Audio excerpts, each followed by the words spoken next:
नबी पाक अलैहिस्सलाम ने फरमाया, अपने दुख लोगों के सामने ना बयान करना, सेठों नवाबों को ना बताते फिरना, दुनियादारों के सामने जाके ना रोना कि मैं तकलीफ में हूँ। फरमाया अगर दुनियादारों को दुख बताओगे रब तुम्हें कभी गनी नहीं करेगा। और लोग हैं कि उल्टा मजाक उड़ाएंगे।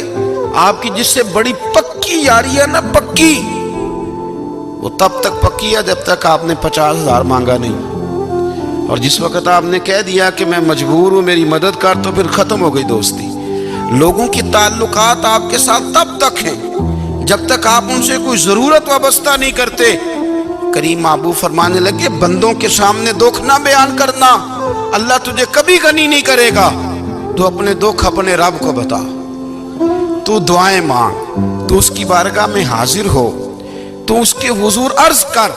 फरमाया अपने दुख अपने रब को बता, वो जल्दी करे या देर से करे तुझे सारी दुनिया से बेनियाज कर देगा, तुझे किसी का मोहताज नहीं रहने देगा। रसूल कायनात ने फरमाया, रब करीम फरमाता है जब मेरा बंदा हाथ उठाता है ना तो मुझे हया आती है कि मैं खाली कैसे लौटा दूं इसके। इतने बड़े बादशाह की बारगाह में, ओ भाई लोगों से इज्जतें तलाश करते हो तो वो क्या तुम्हें इज्जत देंगे, वो तो कल अच्छा कहते हैं परसों बुरा कहने लग जाते हैं।